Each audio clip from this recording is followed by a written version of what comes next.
One is a zany Christmas film with some confused messages regarding commercialism during the holidays.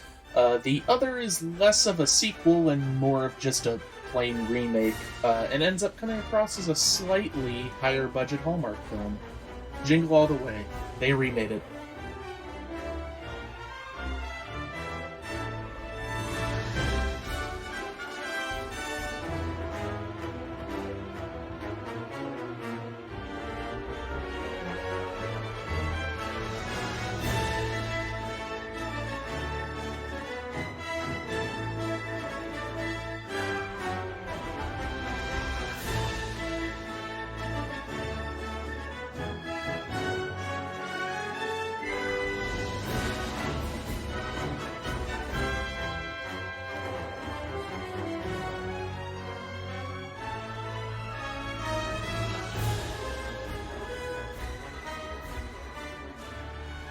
Hi, and welcome back to They Remade It. I'm your host, Stuart. And I'm your host, Jacob. And welcome to the holiday season, officially. Merry Christmas and Happy Holidays and etc., etc. God save us from this commercial nightmare, etc., etc. Yeah, goodwill towards all, Mm-hmm. as they say. Especially your sponsored retailer of the year or whatever the fuck. Who's your preferred retailer? I preferred retailer. It's like, what kind of tumor do I prefer? KB Toys.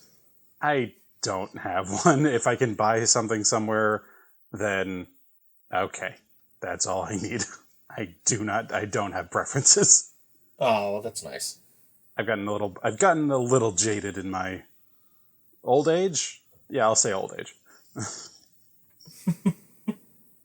It was one of those things where it keeps cycling for me. I'm sure I'll go back around to it because late high school and then throughout college, I reached that really jaded point, and now I've cycled back around to, well, what am I gonna do?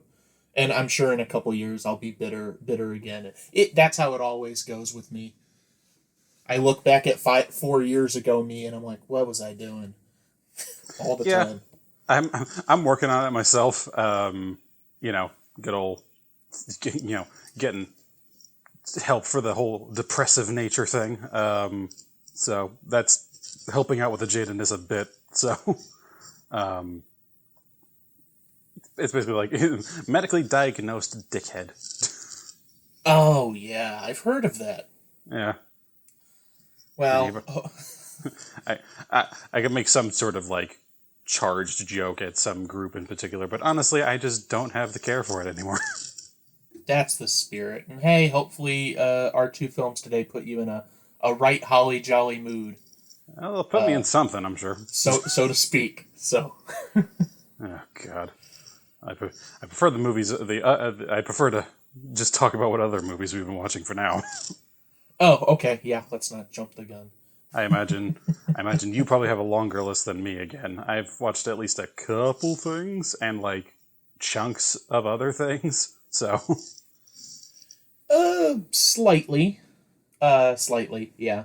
So, I mean, for the first time in a really long time, I don't have any theater-based news to report. I have not been to the theater since our last recording, even though I was trying to do it pretty frequently. And that's just because these past couple weeks have been very hectic, as you can attest to. Yup. So it's the holiday season. That stuff's going to happen. But I do have plans to go this Friday evening to see the new Ghostbusters movie in theaters. So I will be able to discuss that next time, at least. Forgot about that one. Yep. There's not too much out right. I mean, what that Eternals. Yeah. I'm not even King Richard. Like, yeah, a lot of people aren't. And I'm fine with that. And this is a sidebar, and I realize it, and I will almost certainly talk about it more in the year wrap up show. But the fact that we have now seen a Marvel movie pretty much flop, we know the beast bleeds. Yeah, I'm so happy. we just gotta prod it a bit more. Just to open the wound, damn it. But that being said, I did watch a couple of things and play a couple of things. Firstly, I always go through this where I have a couple games in my backlog in this collection that I have, and I'm like, oh, I'm gonna go through them, and nothing at all went right this week. I was like, because I have Splatoon for the Wii U, and I was like, I actually haven't played it yet. I'm gonna play it. The Wii U gamepad charger is busted, so my Wii U gamepad is dead. And so it won't let me play the game, and I'm like, okay, great. I have something on my Switch that I was gonna play. The Switch will not connect to my TV. It's Okay. something with the dock, I think. You can play those games handheld, obviously, but I just can't do handheld stuff anymore. So I was like, all right, gonna put that off for now. The years of furiously playing Nintendo DS games have truly ruined all of us. Yeah, my neck doesn't move that way anymore. Yeah. No. So finally, I was like, you know what? I have a Sega Saturn that I haven't taken out of the box in a little bit, and I've been wanting to play Mr. Bones because I've never finished it. It's a great game with a lot of musicality, a lot of musical elements, and I enjoyed what I played before. So I popped that out. Disc 1 is missing. So I'm like, well, I can't play anything. So instead, I watched some things. Yay! But yeah, that was my escapade, and that was just in the past 4 days. Yeesh. So, but at least you get to watch something. Yeah, and most of it has just been catching up on TV shows, and some anime, that has been coming out. Some of it through Netflix. Cowboy Bebop, the live action one, came out, and I was like, I don't know if I want to touch you yet. So that's there. I've heard pretty mixed things, to be honest. Everything positive I have heard has always been coupled with the fact that it shouldn't be a Cowboy Bebop show. So I'm sure that's good. I'm sure that merits something. I've heard it's got a bit of the Joss Whedon-itis with its dialogue. Oh, it do. I've seen clips where Spike is saying some very unspike things, we'll say. God damn you, Whedon. May your hell be filled with shitty quips. He's truly ruined our culture. But hey, yeah. So besides all that, I was going back through some Seinfeld because I saw that got added to Netflix. So nothing that warrants big discussion, really. Just a lot of minor things here and there. And I did watch one new movie, not brand new, but new to me. So following Dune and the failed Dune episode that we were not able to make, I started doing some more research into Dune, just out of interest. And something I had heard about prior to the David Lynch Dune was about this director that was trying to make his magnum opus Dune, and it fell through for budgetary reasons. Hollywood didn't want to touch it. He was sort of a surrealist director. Which, honestly, you'd think would work out kind of well for Dune, of all things. You would think so, but, I mean, there are other problems with that movie he wanted to do, which, frankly, I'm like, I kind of side with the studio on this. But anyways, what I didn't know is that a documentary about it was made in 2014. So I watched that documentary. It's called Jodorowsky's Dune. And it's an interview with him and all of the extremely talented people that he pulled together to try and make this project. And not just I want this person, I want that person. Literally everyone he went to said they'd do it. And then it just fell through at the last minute because none of these studios would finance it. But it's so interesting to see him sort of talk about this experience he wanted to create, where it's this movie is going to be a religious experience. You will leave the theater changed. And I'm like, okay, all right. I'm sure it'd be good, but he is one of those very avant-garde directors, and okay, look, it doesn't come up until like the last 10 minutes of the movie, but one of the primary problems, which if I was a studio exec, I wouldn't finance this thing either, is he wanted it to be like 12 hours long. And I'm All like, right. no one would sit for that. I wouldn't sit through that. I have trouble getting through a 3 hour movie, See, let alone half a day. See, this is the shit that we're talking about, people. Like how we've talked about in the past of we like movies. We will never really at the end of the day ever call ourselves film buffs because this is what being a film buff does to you. It does this whole thing of like it's creating a religious experience. It's going to be 12 hours long. Like these folks live in a fantasy world if they think that's anything that anyone would willingly do. All right? I'm sorry. Like it's a grand thought to have, and it's in a way like ambitious and kind of respectable to be like, yeah, I want this to be a possible thing. It's just it's batshit insane. And it's, yeah, but everything else about the project, is so neat, and they have all this art from it because he has a full-on art book that he storyboarded with these people.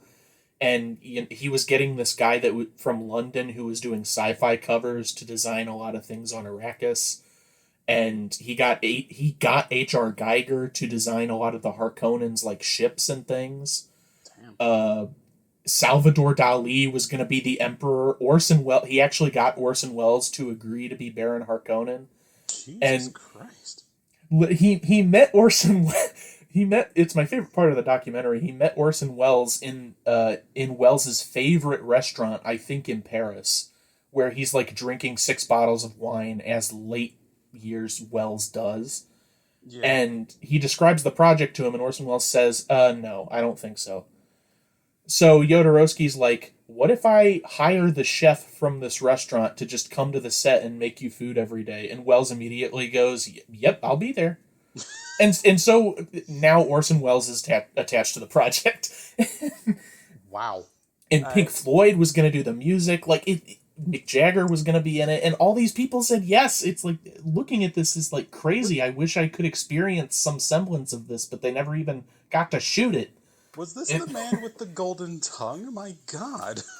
he Like, does have an elegant way of speaking. I'm not gonna speak out of school, I guess, because I don't have the research on hand. But he's from Norway or Sweden or one of those countries over there in Europe. I cannot remember which though.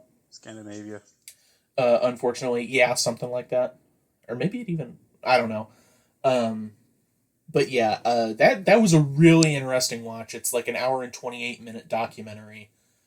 Um, Huh. and it's fascinating, and I can, the entire time he had me on his side, that silver-tongued devil. I'm like, why didn't they make it, and then he drops the bomb in the last 10 minutes about being sort of rigid on his idea and wanting to make it 12 hours long and whatever. And I'm like, okay, well, that's why God. you didn't make it. This is and again, folks, this is very often why good art doesn't get made. It's because it's the idea of if you can't have it exactly as your brain can come up with, which by the way, your brain can come up with some absurd bullshit. Like anyone who thinks like, oh, I can never be that creative. Anyone can be that creative. The brain is capable of some weird shit. Like the fact that if like being uncompromising in that is why so much good art probably doesn't get made. I would imagine so. So just fucking, oh Lord. Yep, but that's pretty much all I saw. Jodorowsky's Dune. Go see it, everybody. I'm surprised it was like 7 years ago and I completely missed it, but it's a very Yeah, well, good documentary. yeah, Uh, well. so, what have you been watching though? Um, well, like I said, I've been watching like chunks of things. I ended up basically watching the entirety of the movie Creed, like The the Rocky Rocky one, yeah. Balboa kind of like spinoff. Um, just through YouTube clips, essentially. It basically like there are enough clips on Uh there. I huh. basically got a solid 75% of the movie. um, and I think it was fun. It's hard to dislike a good boxing movie because it's pretty straightforward. Like, I'll defend to my dying day that boxing is probably the most bare bones a sport can get. before it's just like, because like ultimately sports is just a roundabout way of finding a way for two folks to just beat the shit out of each other. Because like at a certain point, people are like, well, we can't actually start beating the shit out of each other. We got to find like ways to make sure it's safe and ways to make sure we can keep doing this later so we don't kill each other and that sort of thing. Yeah. And so it just got more and more complicated. Meanwhile, boxing basically just came up with the idea of, what if we just have pillows on our fists? So, I have a lot of respect for that. I'm not super into actual boxing myself. I think it's just kind of dull. Obviously, like anything can be kind of interesting. I just the idea of keeping up with it and watching it for long periods of time, I just could never do. I mean, I agree with that. But yeah, no, I liked it plenty. I know the story of the original Rocky movies, at least for the most part. I think I've just heard them enough times over the years. So I at least knew what was going on for context. Yeah, no, like fucking Sylvester Stallone, fucking keeping himself in shape into like, what is it, like late 50s or 60s now? Yeah, how does he do it? My God, like the man, like he looks better now than he did in the original Rocky movies, honestly. Because now he kind of like grew into himself. He kind of looks like a blow up doll in the early movies. That's great.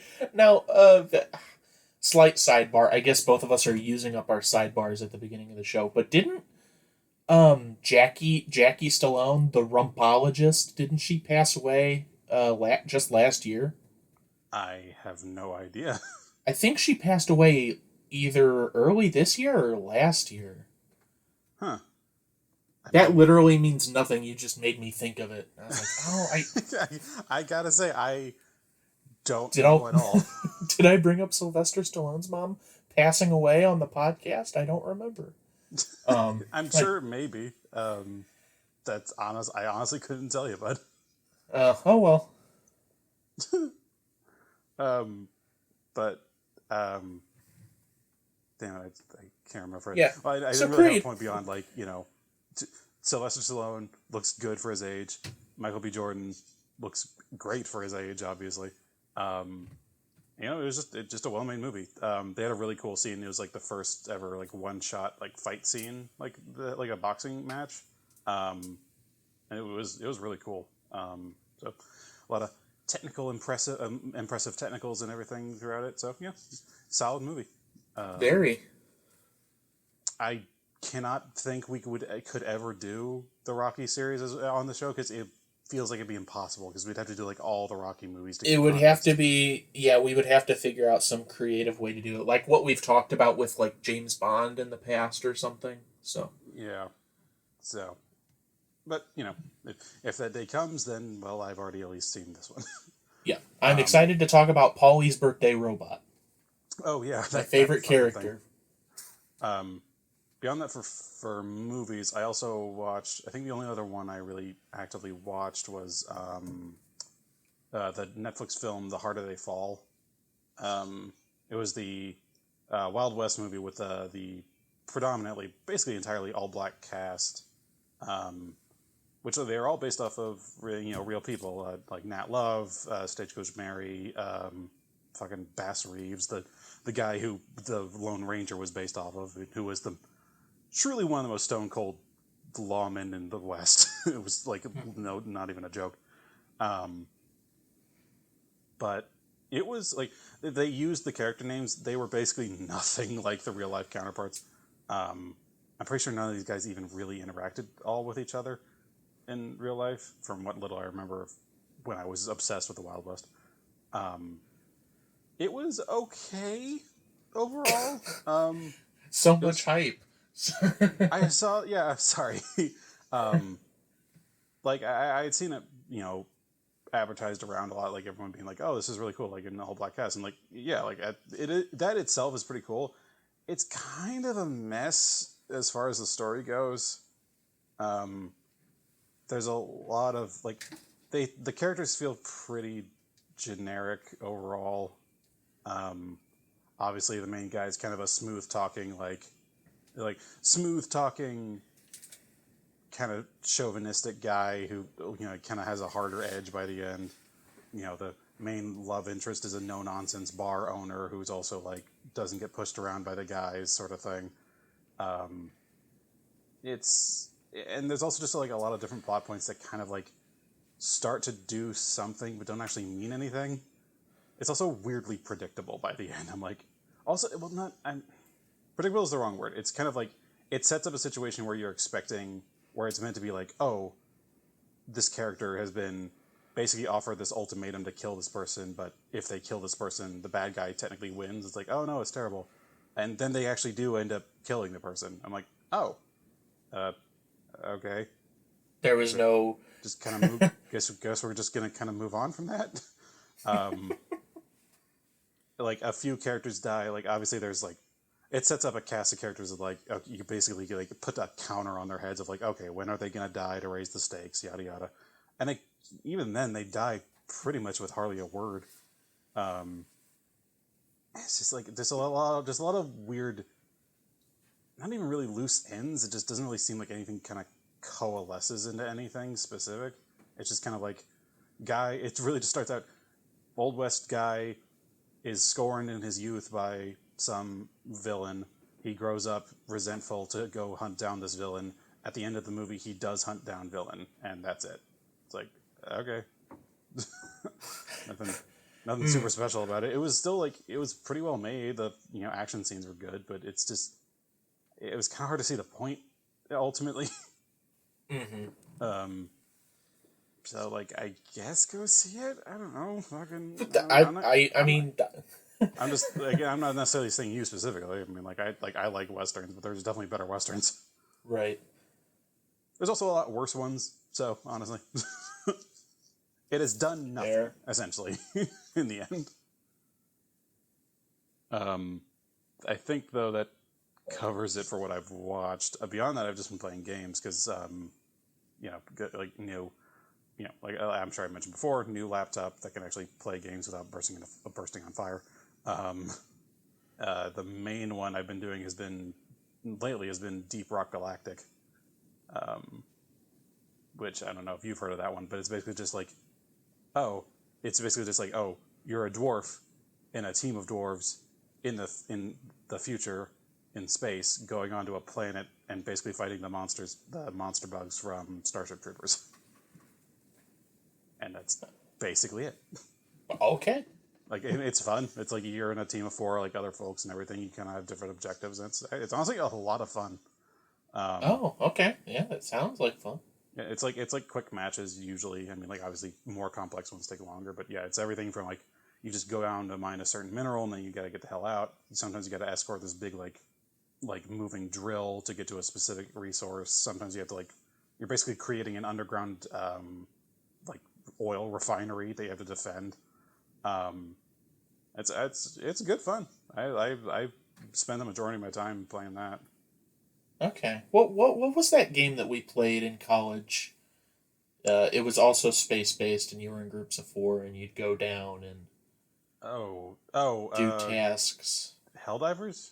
Helldivers, yes. Yeah, the game I hated. Yeah. Yeah, the game that you really did not care for. I just because every task you were describing, I was like, this sounds very familiar, but with dwarves. It's like, it is similar, but it's not a top down. It's like first person and everything, and it's a lot more fair in my mind. Okay. It's like, plus, like, the whole thing of it is you're in this, essentially this planetoid that's been overmined and, like, is collapsing so much it's basically just peppered full of holes. And your whole thing is, like, the whole environment's, like, completely destructible. Like, you have to be able to, like, navigate through these caverns. Like, you have to, dig up, like, passageways. You have to, like, put down zip lines or, like, create artificial platforms and everything to get around it. It's a lot of fun just with the verticality. Okay. So, like, I also, like, I think you'd like it. Like, just, you can check it out sometime. I might actually do that. I mean, I certainly have a PC that can play games like that now. So it's relatively low impact by comparison to a lot of games. So, like I said, the matches themselves are all pretty self-contained. So, all right. Yeah. Deep Rock Galactic. You heard it here, folks. Deep Rock Galactic. Vote on it at the next Joystick Game Awards, or yes, I think it's I think it only recently exited early access officially. But anyway, I have one other game I did, and it's kind of inconsequential at this point. It's a game called Valheim, which is like an open world Viking game. Now that I do know about. That one, I was having a lot of fun for the first kind of stage of it. You have to beat like these like big bosses to kind of move forward in the game. Got to the second area and immediately started getting killed over and over and over again, and it's honestly not that fun anymore. It is. I have hit a wall that I really don't have much desire to climb over now. So it might be easier in groups, but it doesn't look like you can actually join. You can properly join like community servers. It says you can, but they're all locked every time I try to do it, and it's only ever like one person on them anyway. And these are like between like hundreds of servers, so it's like either something's fucked or they just don't work. So unless like the friend group decides to get into this, I'm probably just gonna leave it. I mean, that's fair. I there's something to be said about like having difficulty in your game, especially ramping up or having different areas that have a much more increased skill level. But if you don't have a desire to conquer it, it's like, well, is that really your fault, or is that the game's fault for not grabbing you enough so that you want to overcome that? Yeah. So I also imagine if we as a friend group would play it, it would just kind of be a Terraria situation again, which is to say, you guys wanting to make basically just like bare bones structures to go get all the achievements. Meanwhile, I'm actually trying to like build structures and shit and just staying at home. Me and Nick haven't done it in a while because his schedule is so hectic, but the both of us did pick up Terraria just a few months ago, and we played for like 2 nights, and the entire conceit was, okay, we want to get through, we want to beat the game, and we want to beat hard mode, but let's like actually do something. And so we started building like a treehouse style base in the jungle, and we just haven't been able to go back to it. You guys finally fucking did something that I did. Which I guess I can't blame the two of you. You being like, Nick was a mech engineer, wasn't he? Yeah. And your computer engineering. Pretty much, yeah. So it's meanwhile architectural engineer, or engineering rather. So I guess it all makes sense. I think so, yeah. It's like I want to play the RPG elements of the game. And I'm like, I like making things. You got to get the materials, though, Stu. How are you going to get the materials to make the things? I mean, like, I got my clay, I got my stone. That's all I need for me. You don't want to build out of, like, metals? Sounds expensive. It can be. And impractical. Do you know the tensile strength of steel compared to that of brick? No, but I know that metal get hot. Indeed. So do brick. That is how you make brick. I don't even know where I'm at anymore. That's pretty much all I got. All right. Valheim. It's kind of shitty. It's still in early access. I'm sure they're working on some of the balance stuff, but yeah. I got frustrated and I just didn't want to play it anymore. No, I understand. Well, I don't know what to say. I wish you had ended your discussion on Creed, because then I'd be like, well, boxing and wrestling, they're not that, well, they are, but they're in the same. There's a WWE guy in the sequel to the thing we're watching today. Yeah. It's silly. We don't know why he's there, and I've never even heard of him, even with what little knowledge I have of WWE. So, welcome to it, folks.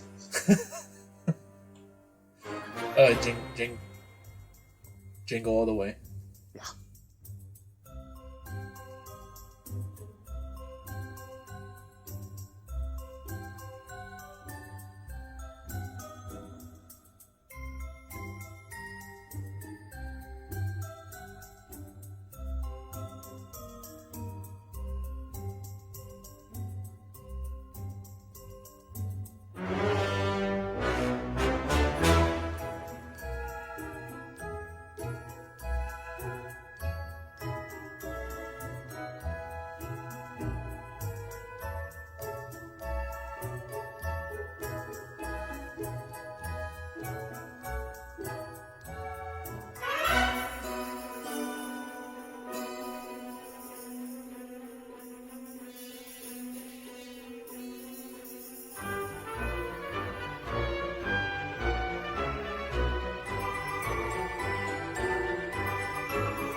Kicking things off, we'll be talking about Jingle All the Way from 1996, directed by Brian Levant and written by Randy Cornfield.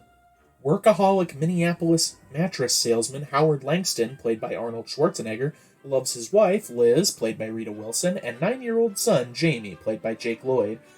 But he's unable to find time for his family and often put in bad light by his neighbor, recent divorcee Ted Malton, played by the late Phil Hartman, who harbors unrequited feelings for Liz. Now that you have the entire thesis of the movie, the actual plot will begin. After missing Jamie's karate class graduation, Howard resolves to redeem himself by fulfilling Jamie's Christmas wish of an action figure of Turbo Man, a popular television superhero reminiscent of Power Rangers, despite Liz actually having asked him to buy one 2 weeks earlier, which Howard forgot about. On Christmas Eve, Howard sets out to buy the toy, but finds that every store has sold out, and in the process develops a rivalry with Myron Larrabee, played by Sinbad, who's a postal worker father with the same ambition. In desperation, Howard attempts to buy a figure from a group of underground counterfeit toy-running Santas, which results in a massive fight in the warehouse that is broken up when the police arrive. Howard narrowly escapes this arrest by posing as an undercover officer. Exhausted at his failure and out of fuel, Howard goes to Mickey's diner and calls home, intending to tell his wife the truth. Jamie answers the phone but keeps reminding Howard of his promise to be home in time for the annual holiday entertainment parade. Losing his patience, Howard yells at Jamie, after which he feels guilty and depressed after Jamie scolds him for not keeping his promises. Howard finds Myron at the diner and they share their experiences over coffee, where Myron tells Howard of his resentment towards his own father for failing to get him a Johnny 7 OMA for Christmas. After the discussion, the two overhear a radio station advertising a competition for a Turbo Man doll. The ensuing fight between Howard and Myron results in the diner's phone getting damaged, forcing Howard and Myron to race to the radio station on foot, where the DJ tells them that the competition was actually for a Turbo Man gift certificate. DJ played by Martin Mull, strangely enough. The police are alerted, but Howard and Myron escape after Myron threatens the officers with a seemingly phony letter bomb. Officer Alexander Hummel, played by Robert Conrad, who is also a character that Howard has run into twice already, investigates the package only to have it detonate, much to the men's shock. Upon returning to his Suburban, Howard finds it stripped by car thieves with Merry Xmas spray-painted on the windshield. He returns home in a tow truck only to find Ted putting the star on his Christmas tree. In retaliation, Howard attempts to steal the Turbo Man doll Ted bought for his son Johnny, but can't bring himself to steal from a child. Unfortunately, he is caught in the act and left alone while his family goes to the Christmas parade with Ted. After letting Jamie and Johnny out of the car, Ted attempts to seduce Liz, but she violently rejects him by hitting him with a thermos of eggnog. Meanwhile, remembering his promise to Jamie to go to the parade, Howard decides to attend as well, but runs into Hummel yet again. The ensuing chase leads to Howard hiding in a storage room where he is mistaken for the actor portraying Turbo Man and dressed in the highly technological costume. As Turbo Man, Howard uses his chance to present a limited edition action figure to Jamie, but they are confronted by Myron dressed as Turbo Man's enemy, Dementor. Despite Howard's pleas for Myron to stop, a long chase ensues involving even a jetpack flight. Myron acquires the toy from Jamie but is cornered by police officers while Howard saves his son. Howard reveals himself to the family and apologizes for his shortcomings.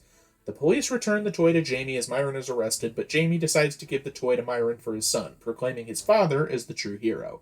The crowd from the parade carries Howard for being a hero, while Myron, Liz, and Jamie look on and smile. Later that night, in a post-credits scene, of all fucking things, like this is a Marvel movie, Christ. Howard finishes decorating their Christmas tree by putting the star on top. However, when Liz asks Howard what he got for her, he shockingly realizes that he forgot to get her a gift. And the music goes dun dun dun and zooms in on his face and whatever. Next, we'll be going through Jingle All the Way 2, directed by Alex Zam and written by Stephen Mazur.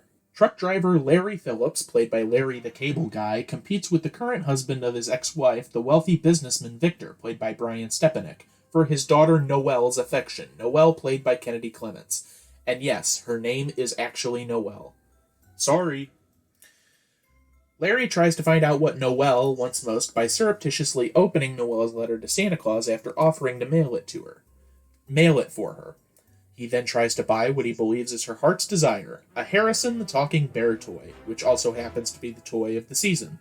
However, new stepfather Victor sends his spy, a man he employs named Welling, played by Eric Brecker, to follow Larry and find out what it is Noelle wants, so he could be the one to fulfill her dreams. Victor is determined to make it impossible for Larry to get his hands on a Harrison bear by having Welling buy every one that he can find and thwarting Larry each time he tries to get his hands on one. The schemes to which Larry goes through are numerous. After attempting multiple times to simply purchase one through various toy stores around town, he also visits a mall Santa giving one away and basically threatens him with poop humor until Santa relents and gives it to him. Unfortunately, a young boy Welling is paid to act like a poor urchin cons Larry out of this bear. Later, Larry and his pal Claude, played by wrestler Anthony Corelli, compete in a bull riding competition where the bear is a prize. Unfortunately, the bear is second prize, and Larry coming in first means all he gets is a lousy vacation package to the Poconos. He is called to a warehouse to buy what is essentially a black market bear being sold at an inflated price, but the cops bust in and confiscate the dolls. Then, out of nowhere honestly, Larry realizes that Victor is the one doing all this to him. Meanwhile, Victor stockpiles all the bears he acquires in a room in his box company. Larry tricks Victor into giving away the location of the bears and follows him into the room where they are kept but accidentally locks them both in. At the tree lighting ceremony in town, a savvy female reporter has investigated who bought all the bears, which is Welling, and outs him to all the parents at the ceremony who have tried to buy one for their child. She declares Victor as the true villain of the movie, which causes the crowd to focus their anger against Victor and his box company instead of Welling. Meanwhile, inside the box company, Larry and Victor have discovered what is going on and finally come together to save the situation. How do they do this? Well, as Larry explains, Victor bought up all the bears so that he could give them to the people of the town for free. Of course! Victor isn't a piece of shit executive at all. Finally, the two sort of reconcile and the four of them decide to have Christmas together. Larry and Victor give Noelle the prize toy from both of them, only to find out Noelle never wanted the toy at all. They question her not wanting the toy and point out it was in her letter to Santa Claus. Larry produces the letter, which, to his dismay, when correctly interpreted, says something completely different from what he had thought. She didn't ask for a Harrison, but rather for her family to be together as one. Side note, this is a phonetical mistake and is pretty comedic if you think about it. They discover a burned turkey and then proceed to fight about where to go out to eat. The end. And then like a weird kind of pop version of Jingle Bells kind of goes on over the credits. It's very strange, but you know what? It's a welcome change from all the rockabilly Christmas music that plays during the actual film. Honestly, yeah. It gets really... I get sick of it. Really, God, you never know what you got till it's beaten over the head with rockabilly. Leroy, the redneck reindeer, pulling on... Hit. Maddening. God damn the fake redneck community. That's right, I called it the fake redneck community. Come at me, fake rednecks. Oh, they will. Yeah, so I will do full circle, and then we'll go on to the actual meat of the discussion.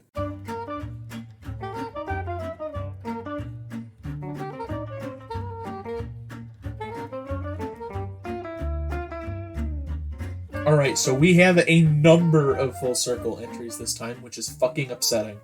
But we will get started anyways. The most obvious, Arnold Schwarzenegger plays Howard Langston in Jingle All the Way 1996 and was Douglas Quaid Hauser, also Hauser, in 1990's Total Recall. I'm actually surprised we have only covered Arnold once before. I mean, like, to be fair, most of the stuff he does is pretty, it's like, a lot of it's not original, but it's certainly not remakes.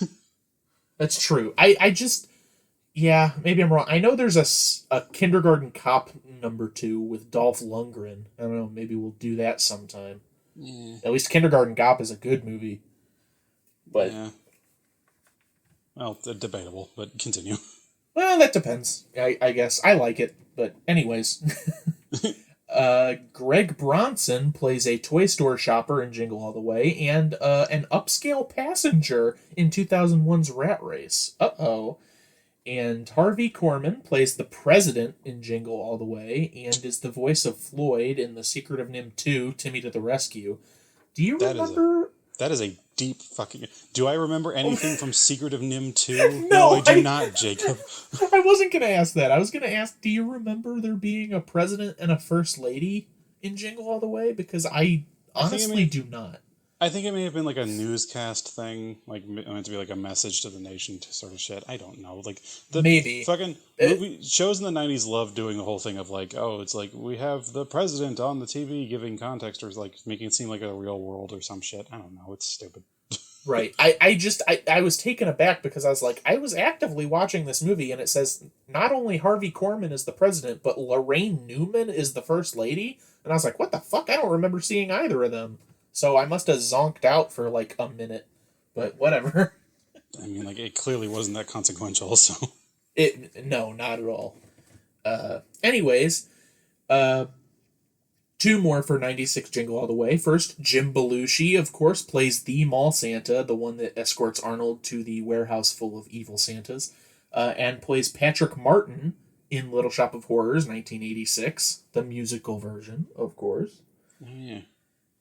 And John Rothman was the mall toy store manager in Jingle All the Way. He was Dr. Myron in 2008's The Day the Earth Stood Still, and he was the administrator of the Haunted Library in 1984's Ghostbusters. So, this guy's getting around in every decade. I guess. Ugh. And now we got two for Jingle All the Way, too. How appropriate, right? But I'll lump them together. This is Jacqueline Robbins and her sister Joyce Robbins. They play Lorraine and Rita, respectively, in Jingle All the Way 2. This is a couple of old woman twins that, like, speak in creepy unison. Which I was like, I weirdly loved them because they were just like, oh, these guys, we just have like two of the Fates just hanging out in this fucking town.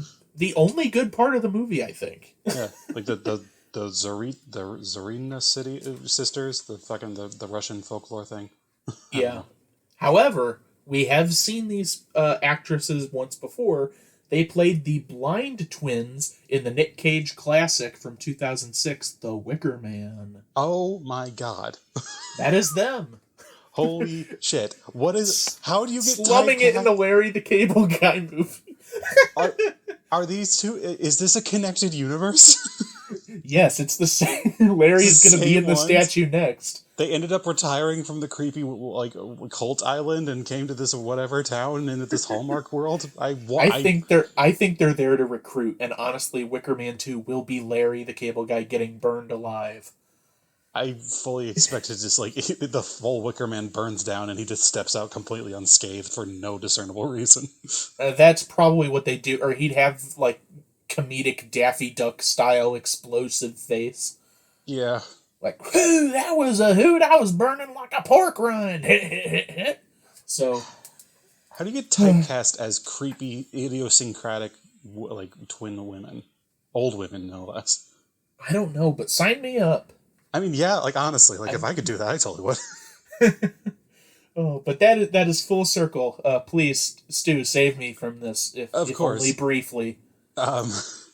Well, you know me. I like to kind of come out of the gate with occasionally with a more controversial opinion. I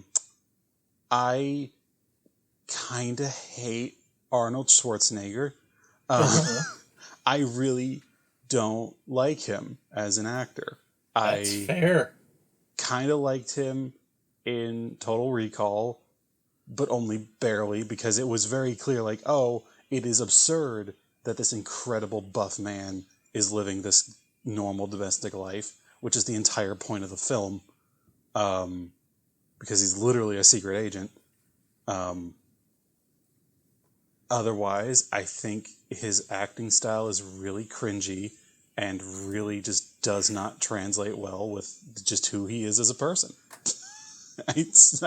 I truly, every time I see him in anything that isn't just like straight hard action, like I like him in Predator, I like him in Terminator 2, obviously, but anything other than that, it falls so damn flat, I could not bear to watch much of it.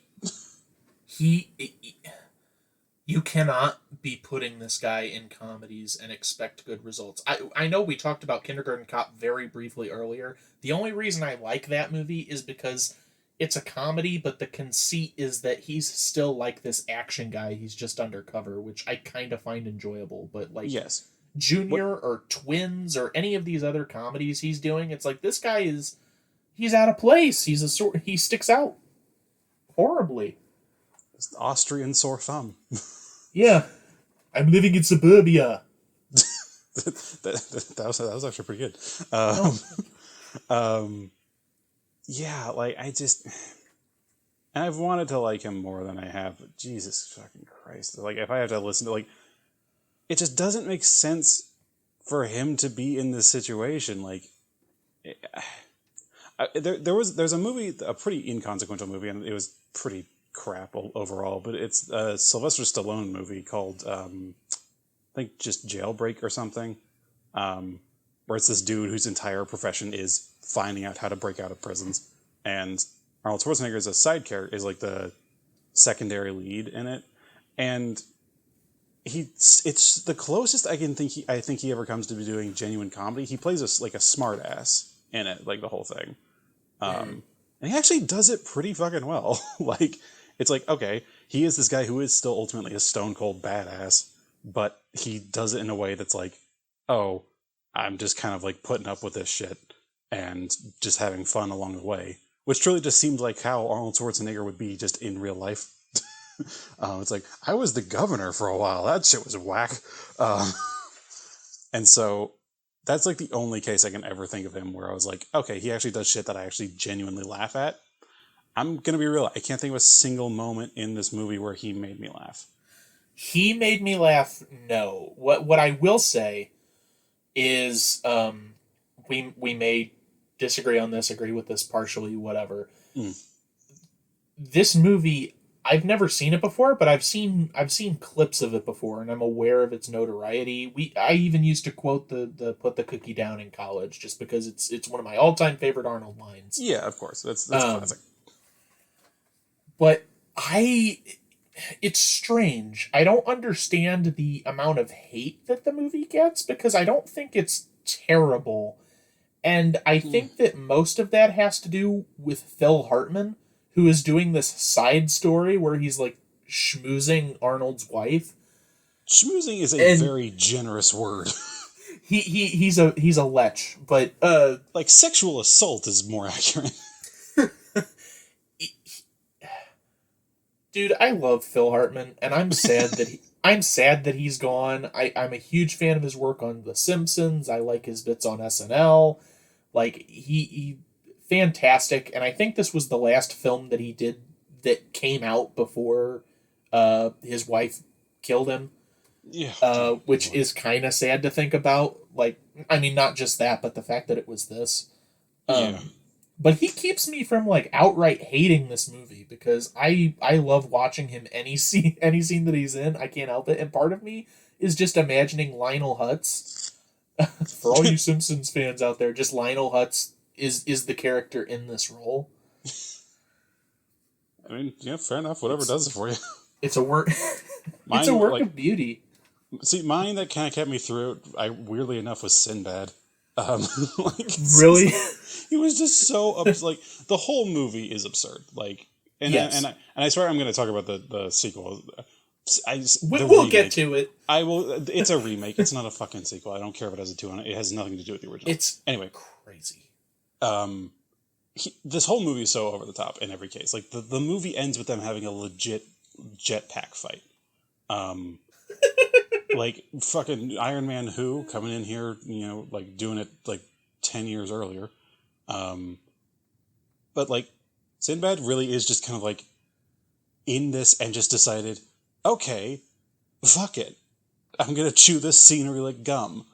And just like every scene he's in, I'm like, I'm enjoying this more. Like this is more fun than watching this Howard guy be a complete absolute prick. And just like, being a terrible father and husband and just general person overall. Meanwhile, this Sinbad guy just coming in like a bat out of hell in every situation.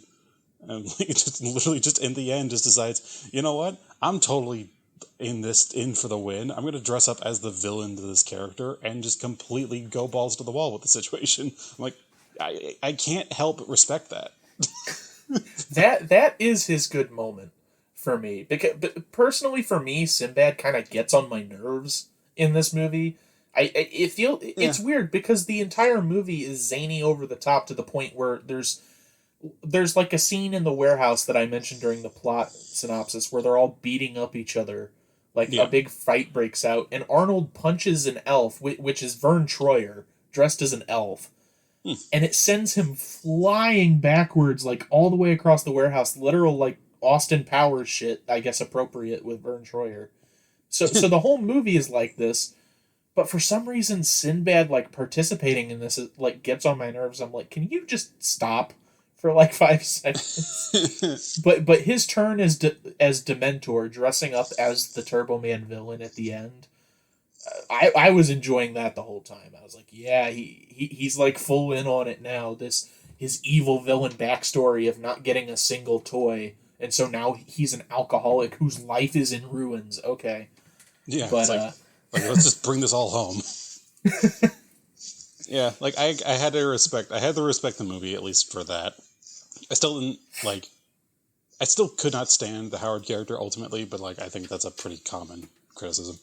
I think he's the weakest part of the movie. I mean, we even Yeah. both just said Phil Hartman's my favorite, Sinbad's your favorite. It's like, where's Arnold factor into this? Oh, he doesn't. He is there, but like Oh my god! You know what? I'm just gonna get this out of the way because it's not really a comparison talking point. But really, what really confounded me about the movie is the fucking parade itself. Did you notice they got like Sonic the Hedgehog and the Cat in the yeah, Hat and Charlie Brent, like all these characters running around? I was like, what the fuck? Does you know what this licensing work for like? Well, it has to because they say Cat in the Hat by name. It's yeah. crazy. I'm guessing it was just like part of the studio that like made this movie. Um, but yeah, no, it's kind of weird. I think like it almost gives the air of I think they really wanted to be able to do this at the Macy's Day Parade, but Oh yeah, they maybe. couldn't really justify that, and so they just ended up being like, "Well, we got these costumes. That's close enough, I That's guess." close enough. This is the original Ready Player One. That's what this is. Fuck, like that. I don't want you to bring that into the universe. That even the concept of that. But kind of jumping, not necessarily super gracefully over to the remake, just because like we've spent a lot of time talking about Arnold. Let's give him a break, and he's getting All up right. there in years. I'm having a bit of a crisis with the remake. Uh-huh. I want to hear it. It. I didn't hate it. Like, I would. I'm gonna be real, dude. Like when I first watched the original Jingle All the Way, I was like, okay, this is like typical '90s kind of stuff. I'm probably gonna be kind of weighed against it. It's just not really my thing. And I knew the movie existed. I just never had seen it, obviously.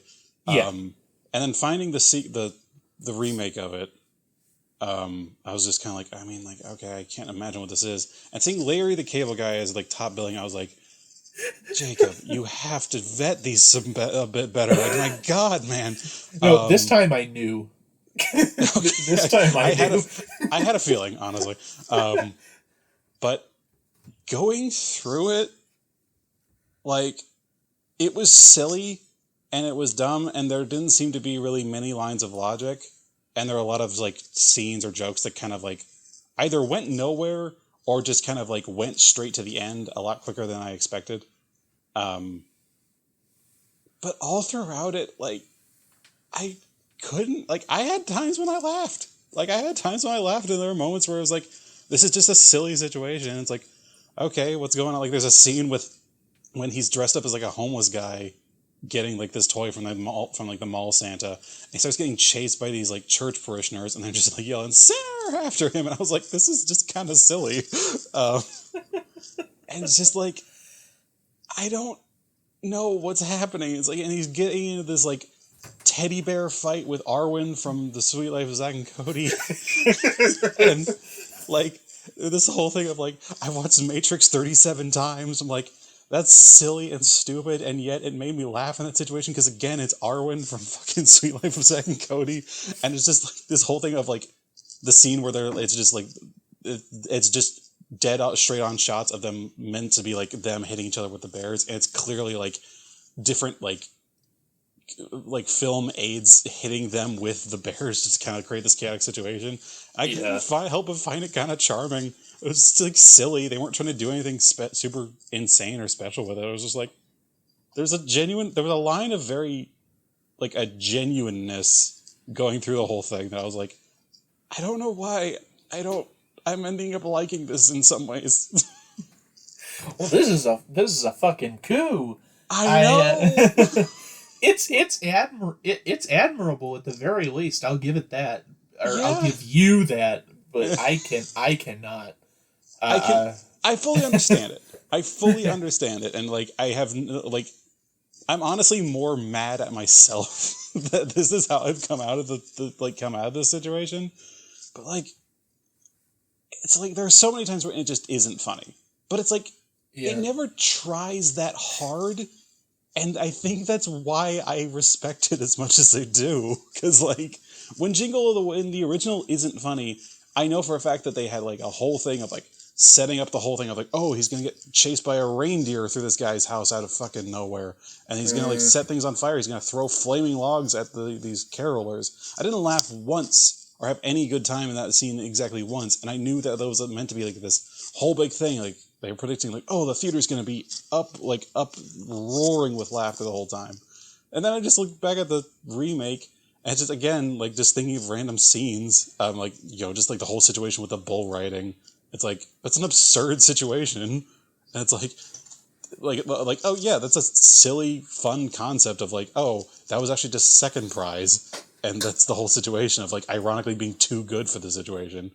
Womp womp. That's literally the end of a Looney Tunes short, but then like Daffy pulls out a pistol and shoots himself or something.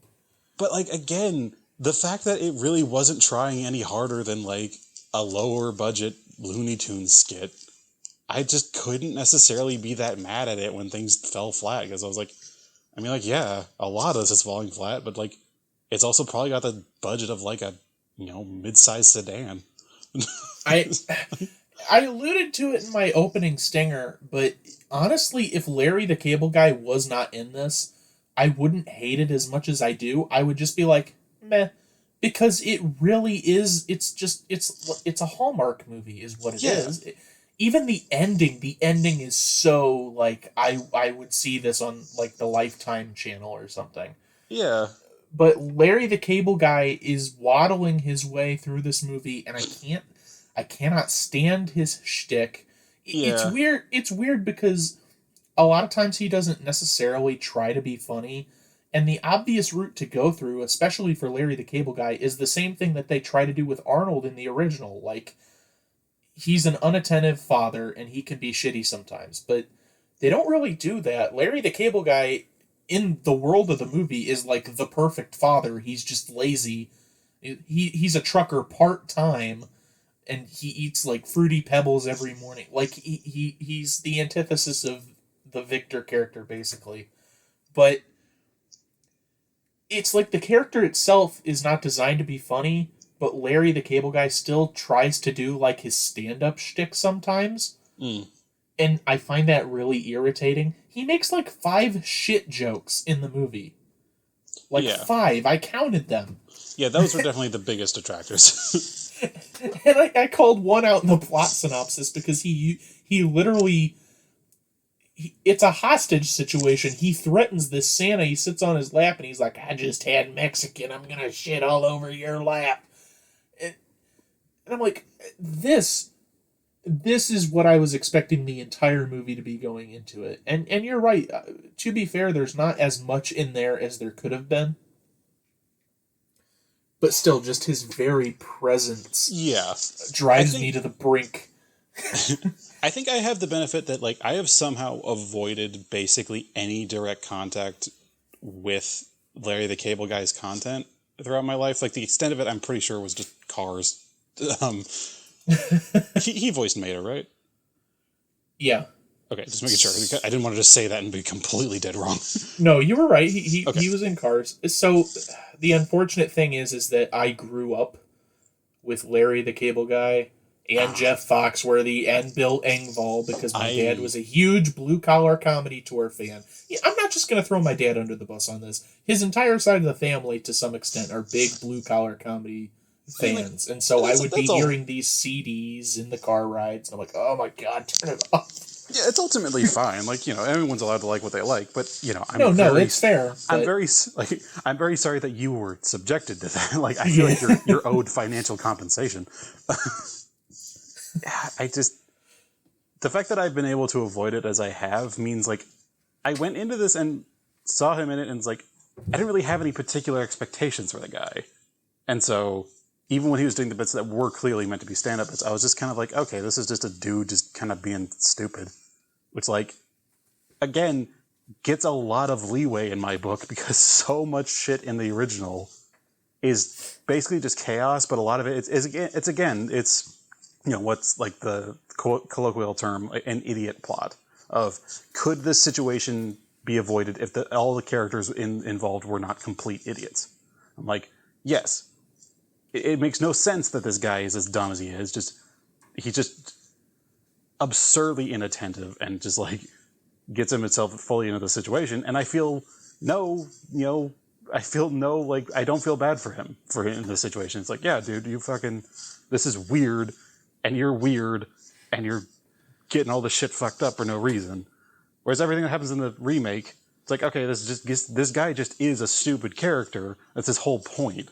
And that means the idiot plot makes sense in context, at least. Yeah. And even then, it's like the plot is really only done by a misunderstanding rather than by, like, just genuine neglect.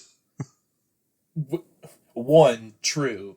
Two, that misunderstanding, like, also that was such a groaner. It is so hallmarky, and the fact that the letter, like, reassembles itself, I'm like, oh my God. I will say, though, that, like, I've seen worse conceits for films. Like, honestly, I've seen, like, the whole shit with the original. It's just this little kid being a little shit for this one, like, Tickle Me Elmo of the Year thing. Whereas this one, it's just like, oh no, these guys were just, like, so wrapped up with their own bullshit that they assumed that it must be a toy. Right. Like, that alone has more depth than a lot of movies we've watched on this show. I mean, if you're going to start comparing them to our backlog, then no doubt this movie gets, like, 4 stars. Yeah. But that being said, I don't know. At least Larry the Cable Guy's character is, like, a good father. He's, like, a better father than Arnold, but at least Arnold's plight, I feel, is more relatable. Just even if we've seen, like, the overworked father who's unattentive done to death, which we 100% have, just seeing all the zany, wacky whatever that Larry, the Cable Guy, and Arwen, the Zack and Cody guy, get up to because they misread this letter, it might be too far gone for me to get the plot going. If it wasn't as zany, then maybe. But it's like, oh, all this is tied back. I don't know, because in my mind, logically, I should be like, well, of course it's something stupid like that because the movie is insane and out of its mind.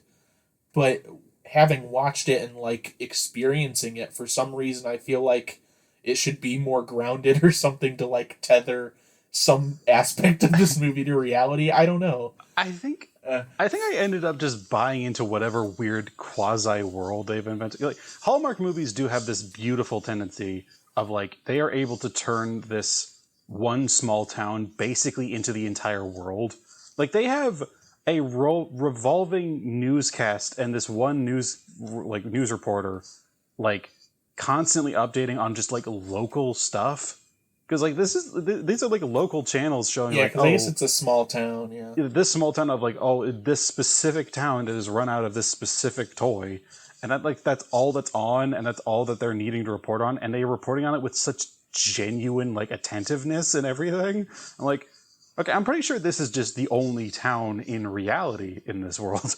Yeah, the world does not exist. This and the Poconos are the only things that exist in this world.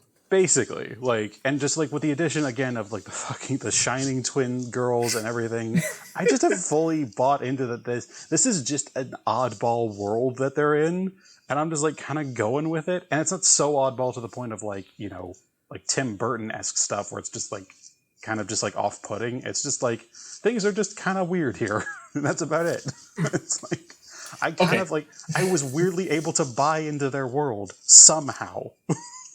So long as we're talking about the insanity of this world and actually buying into it, that actually leads me perfectly into my next little bit here, which there was a part of this movie, I'm not kidding, that gave me a really bad headache. Like I thought I was gonna have an aneurysm, and it really shouldn't have, but I was trying to buy into how crazy this world was. I might know for what the you're remake. talking about. I might know what you're talking about, but yeah, go on. I hope so. So, constantly what is happening is Larry the Cable Guy in this movie exists in a video game where he goes on a side quest to obtain a bear. He fails. He goes back to the diner, which is the hub world, and then he goes on another quest to get a bear, right? Yeah. So at one point, so constantly what's happening throughout this movie, which he even does with the twins who end up attacking him, he sees people with a bear, and he's like, "Where'd you get that bear?" Everyone's getting a bear except for him, which is not reflected in the end of the movie, but whatever. Yeah. So at one point, he's walking around, and all these people have bears, and they're flipping bears in the air, and they're juggling bears, and this one guy's like gonna eat a bear sandwich. And I'm fully bought in that this is reality now. This is actually happening because this is what the world wants to happen. So, and then he drives to the toy store that he's been to like 3 times throughout this movie, and that guy, who I'm pretty sure is Alex Zam, the director of the movie, is behind the counter. And Larry's like, "Give me the bear." And so the clerk pulls up a Larry the Cable Guy bear. And remember, I'm still bought into this, but now I'm like, did this guy, because Larry and this guy just had a fight earlier in the movie. So I'm like, did the guy like make a bear to get back at him? And then it says Larry the Cable Guy's catchphrase, which is more confusing because in the movie his name is Larry, so I'm like, is he supposed to be Larry the Cable Guy in the movie world? And and then he pulls up the Victor Bear, which all the kids really want, and I did not realize that this was a dream sequence until like 20 minutes later, because I actually paused the movie because I had to stop. You were having you were having an existential crisis, my man. It actually hurt my head because the movie was so crazy that a dream sequence, they actually fooled me into thinking that it was real life. I gotta say, Jake, is that a criticism or one of the greatest compliments you could ever give about something? I took 2 Tylenol, so I'm going to give it a big thumbs down. Wow. That's honestly astounding. I take it you had absolutely no problems with that scene. I mean, like, I kind of figured it was a dream sequence at a certain point, but like, yeah, I could definitely see how you could totally buy into it. Like, yeah, the movie just like, it doesn't.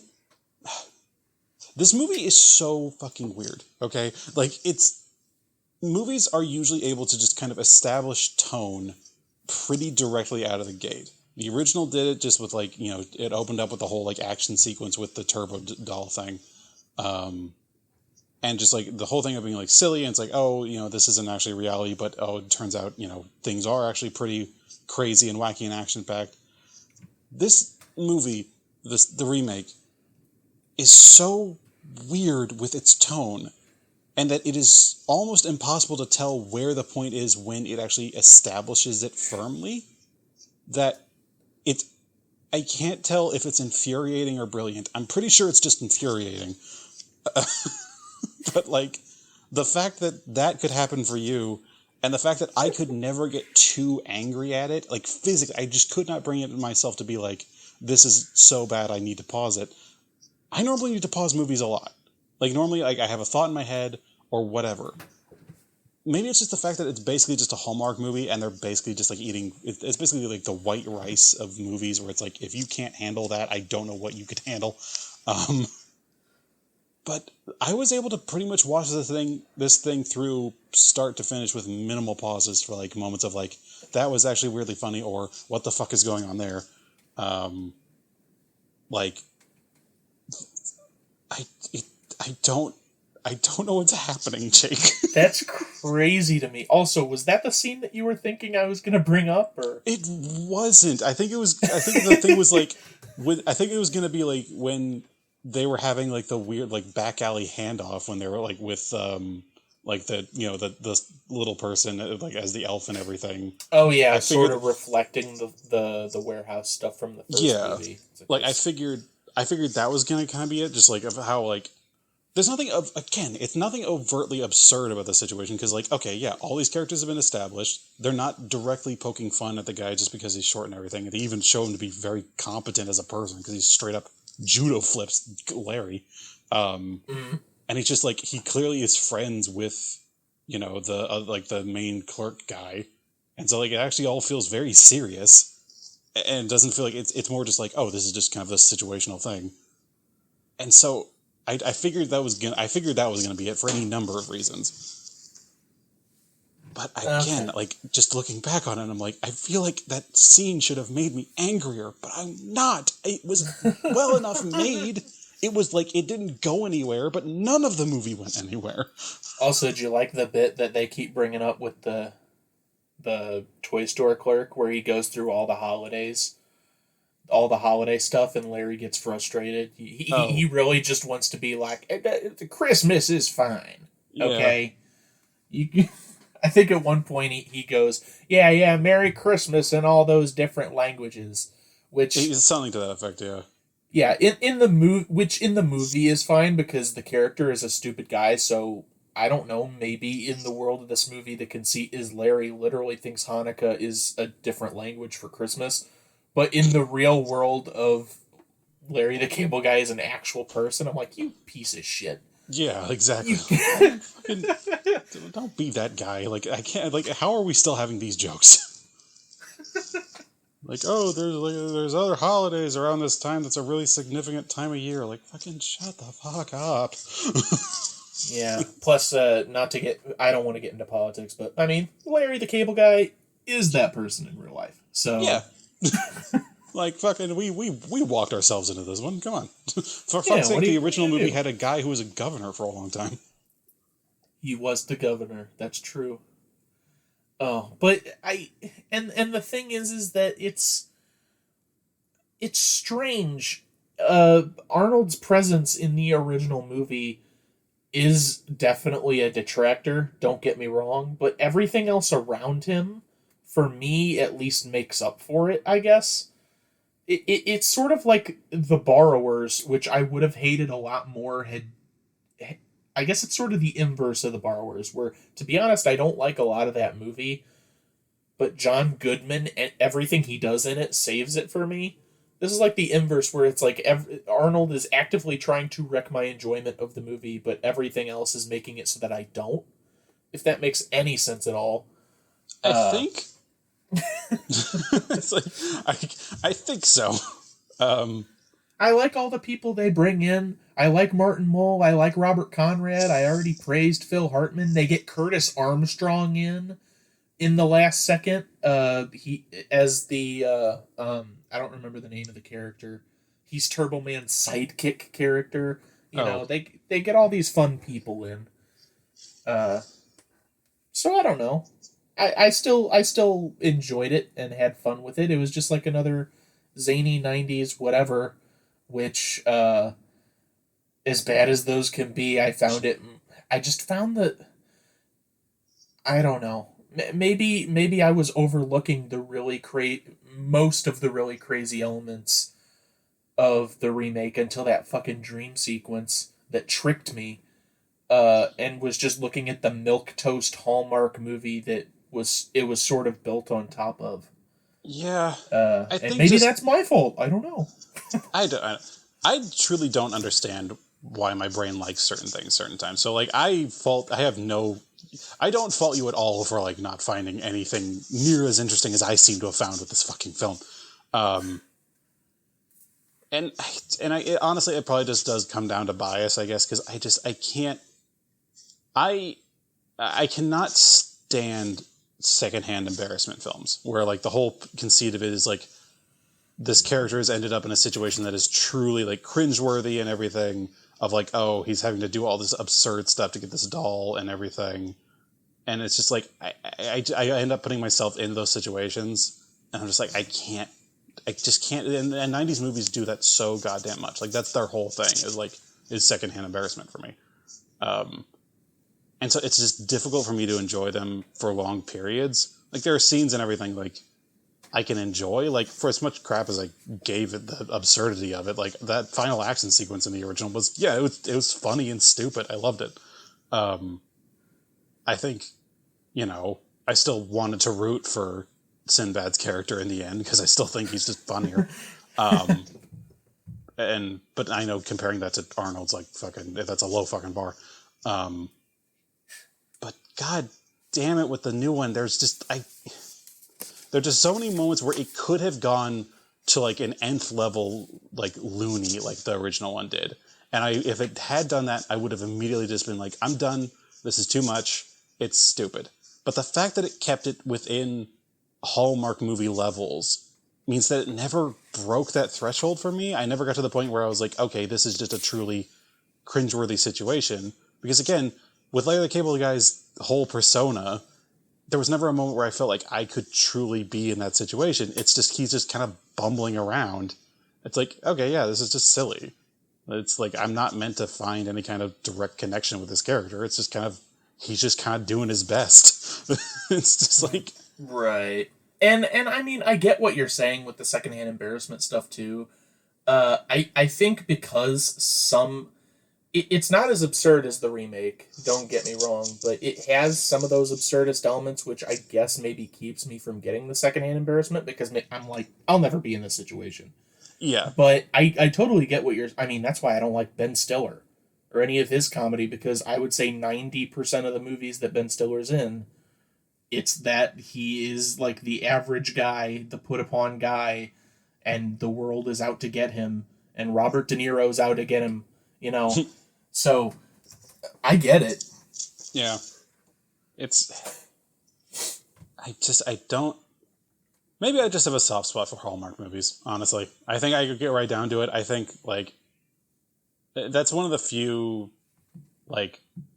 It's one of the few things you get on, like, Christmas time TV or, like, really any kind of holiday time TV or really any time TV where it's pretty just, like, there and it's not doing anything wrong. Like, so much stuff now can be so polarizing. So much stuff now can just be, like, so whatever the hell, and that everyone has a hard opinion about it. How the fuck can you have a hard opinion about, the 80,000th Hallmark movie set at Christmas with a character whose name is literally Noel? Yeah. Oh my god. Like, it truly is not trying to do anything in particular. And with the world of media that we're in at this point, I can't help but, like, sort of love that. And, like, I grew up watching assorted Hallmark movies between, like, with my mom and with my grandma. And they've always just kind of held that kind of soft spot for me. And so I think that might ultimately be it. It really, like I said, I think it ultimately comes down to bias because of that very reason, that I am so goddamn sick of this Marvel-tainted world that something as simple as, oh, this lazy, do-nothing dad just trying his best against this, like, chauvinistic, like, super rich guy dad, and ultimately both showing genuine growth by the end. Not a lot, but at least some.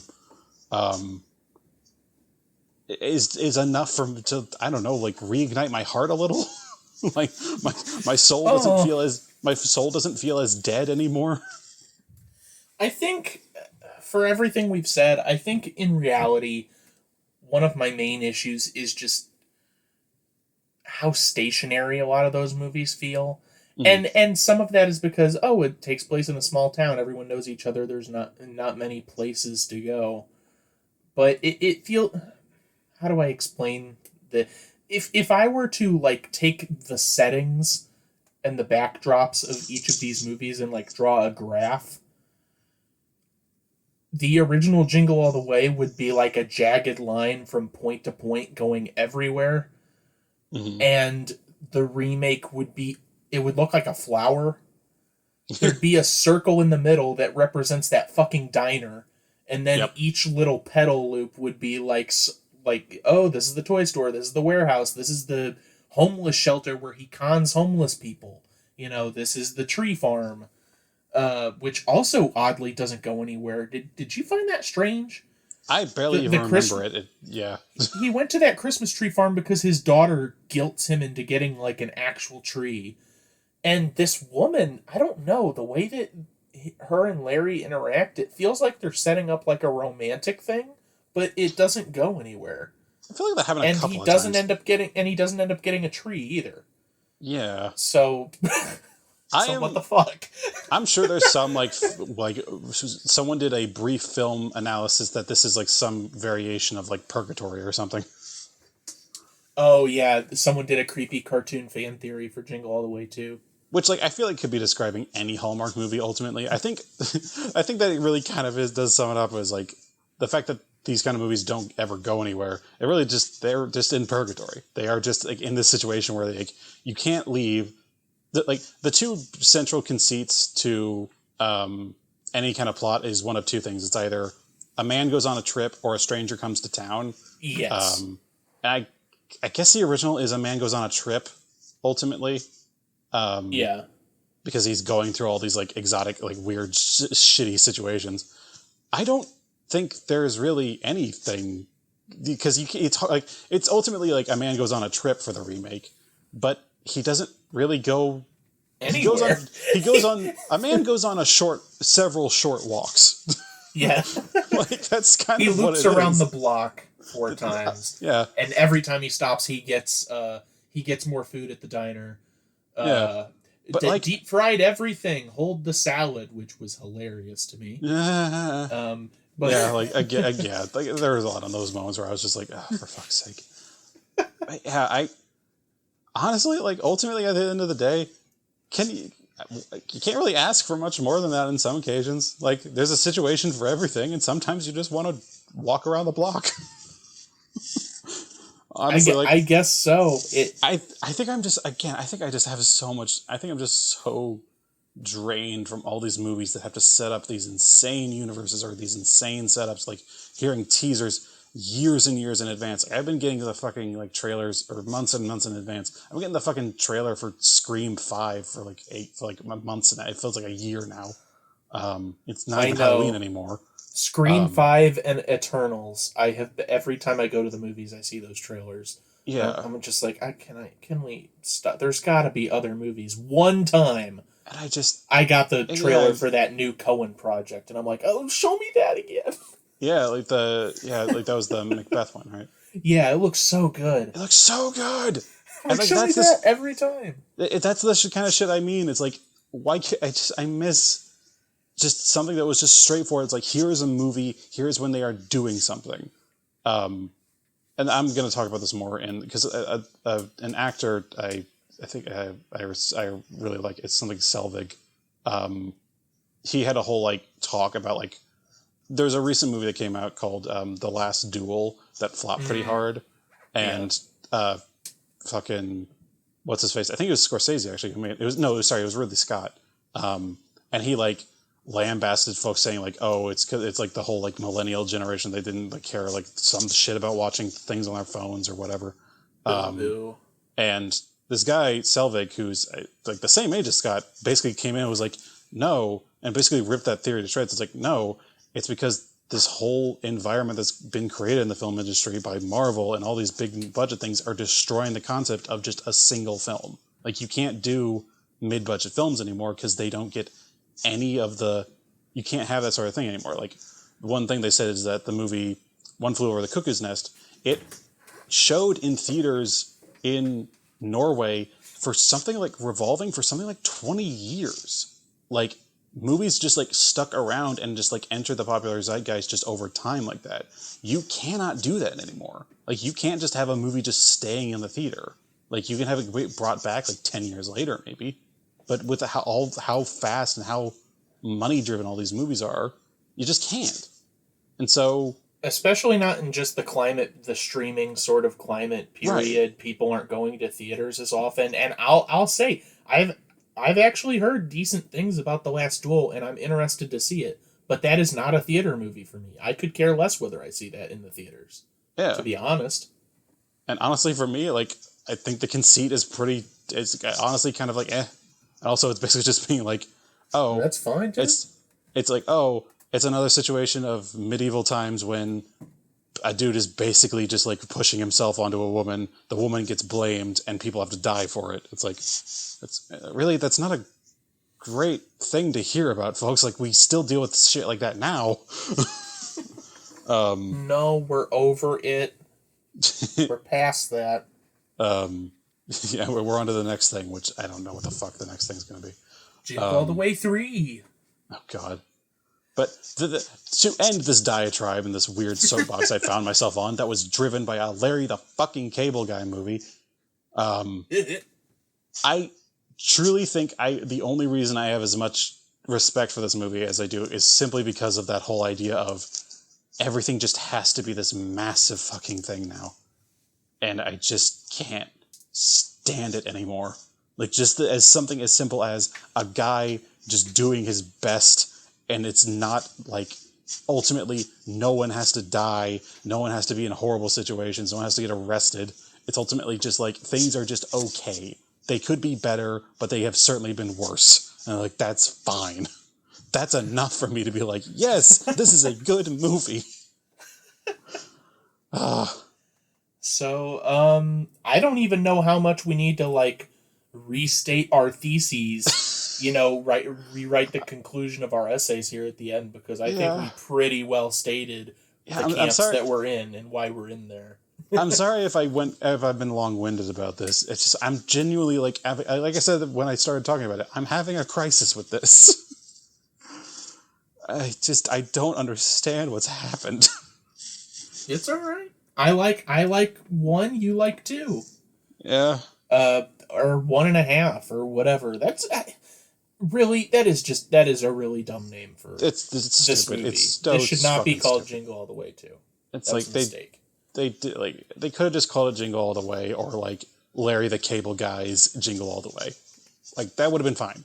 They could have called it anything. They could have called it like Blue Collar Christmas or something. Like, I don't even know why it had to be called Jingle All the Way. The plots are only vaguely similar. Like, Larry the Cable Guy doesn't have a Sinbad unless you consider Victor, but Victor's pulling the strings, and Larry doesn't even know he's involved until, like, the 50-minute mark.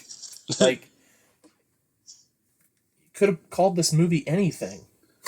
Which also, like, it's shocking to me that this movie is actually 6 minutes longer than the original. No, sorry, 4 minutes. That's like, really? Okay. Didn't expect that. They get all that additional setup, because honestly, this, to be fair, Turbo Man 10 minutes in is when the toy search starts in the original. Harrison the Talking Bear, Larry doesn't start looking for it until like 30 minutes in, because first he and Victor have to have the dick measuring contest of like, oh well, he's got fake California snow, I bought real snow, and he gets like crushed by a wave of melted ice. And he hooks up Christmas lights with car parts and things. Like, there's a lot of fluff at the beginning of the remake.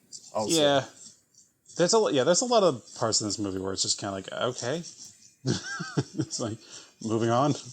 Yeah, to the next scene. It's like, yeah, it really, you really kind of hit the nail on the head, where it's like, it really just does feel like a series of side missions. Which, like, again, I don't have a problem with. Like, I like games that are like that, where it's like, oh, here's one general goal, but here's a bunch of other shit that you can do along the way. That's why I like Witcher 3. Would you play an open world Larry the Cable Guy game? No. Would you play it if it was The Witcher, but instead of you were playing Larry the Cable Guy instead? I mean, like, everything else would be the same. It's just like it's just Larry the Cable Guy is also Geralt. Yeah, and he says all the lines, and he says "get her done," and instead of like riding wild animals, he like drives around in a pickup. Like, yeah. I mean, like, Yeah, I'd play that. Sure. That sounds fascinating.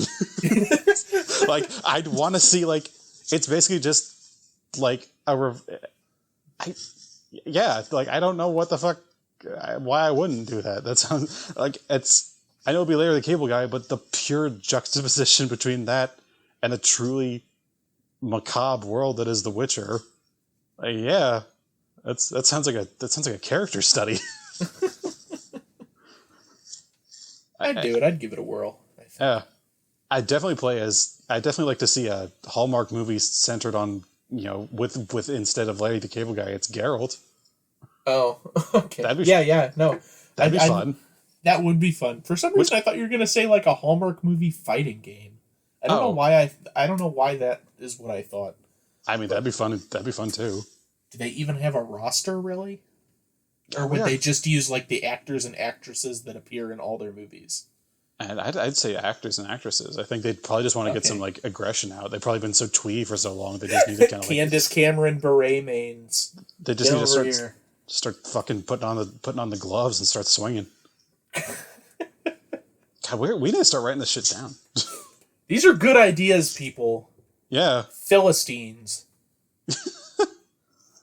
Oh my god, what the fuck is this is what this movie has done to me. It has somehow reignited my creative spark. I don't understand what is happening.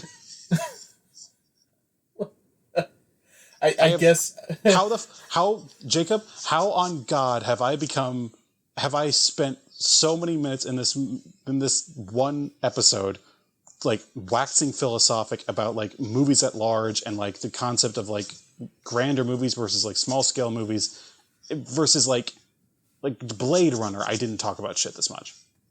Dude, you know what's really fucked up is like the last time we had a conversation like this on an episode was Seven Samurai. Exactly.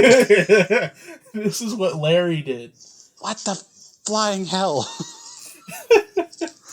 Oh my god, I have been the movie industry has truly broken me. I truly just, like, there are no rules anymore.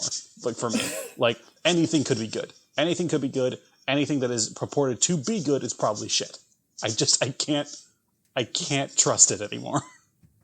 I mean, I generally subscribe to that, but hey, tune in for our usually 3 hour, end of year show that we'll do at the end of the year, because it's pretty much just all this. Yep. It's all this. I've gotten so much of it out of me now. I'm gonna have to fucking I'm gonna have to fucking bring it back for that. Oh Lord. I think I've spoken my piece. I mean, I think I have too. I don't think I literally think there's nowhere else we can go with this. We've both stated where we stand. I think I've gone far beyond what I could possibly have stated, and yet here I am. About Jingle all the way to.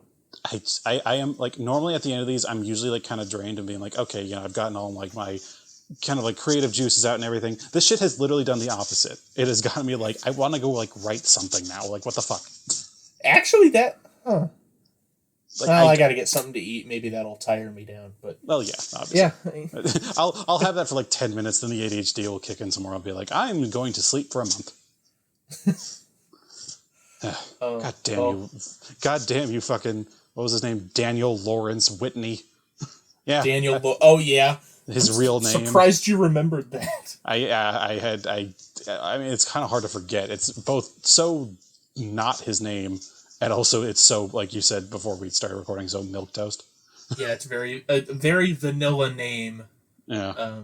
But all right, I guess I'll hop into socials then. Go right ahead, bud. You can go ahead and check us out on any podcasting platform you like. We're on iTunes, Google Play, Spreaker, Podbay, Podomatic, iHeartRadio, YouTube, all the lovely things. But we're also on Anchor, who is our host. Go ahead and leave reviews. Those 5 stars help. We're still at a perfect 5 stars, which I love. You get no better than can't get no better than that. That is on the iTunes store. I'm not sure how many platforms handle their reviews, but I'm sure I'd get notifications if they came in. Yeah. But hey, also you can follow us on socials at It Remade on Twitter. We go ahead and post updates there for future podcast episodes that just released, potential future podcast episodes. Full circle diagrams I like to put together, and little snippets and posters of movies and shows and games that we've been recently talking about.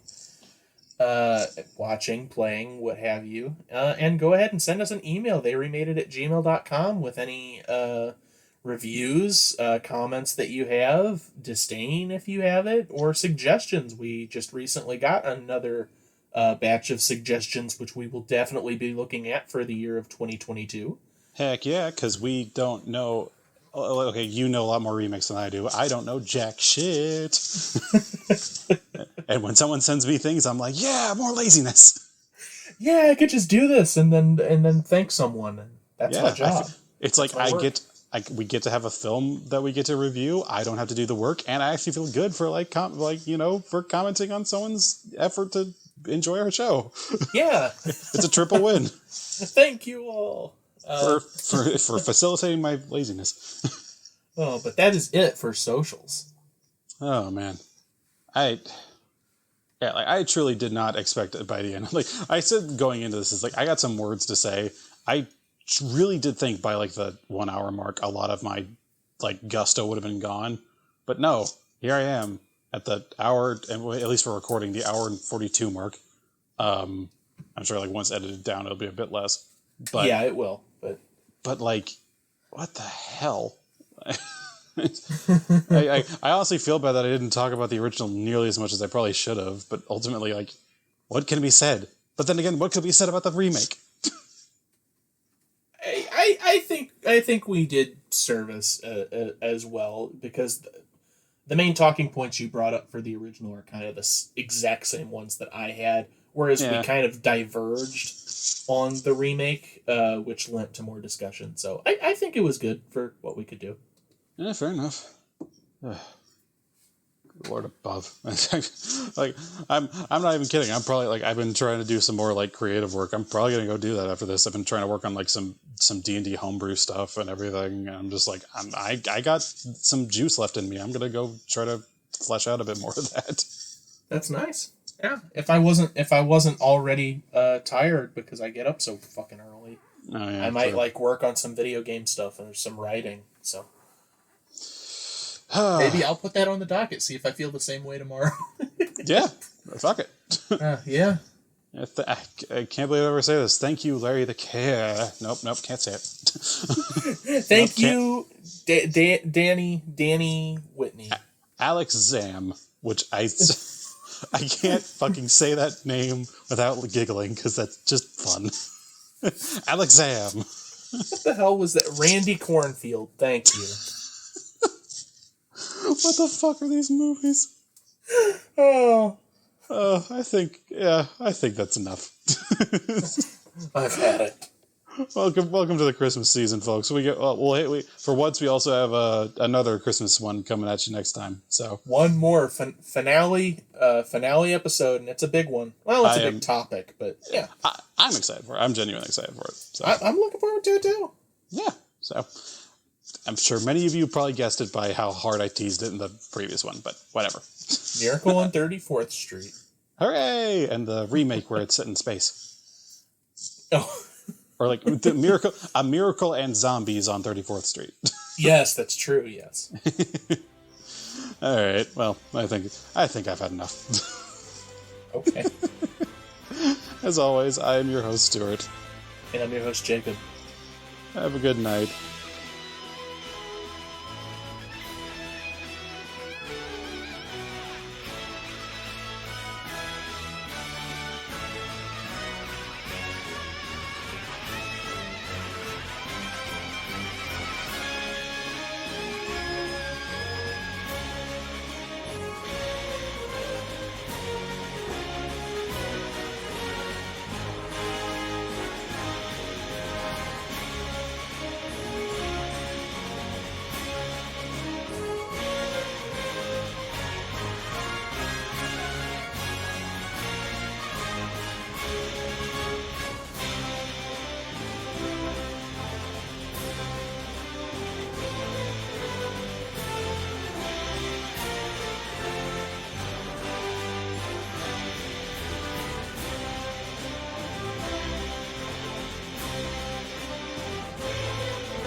Cookies! I gotta get the recipe from Les.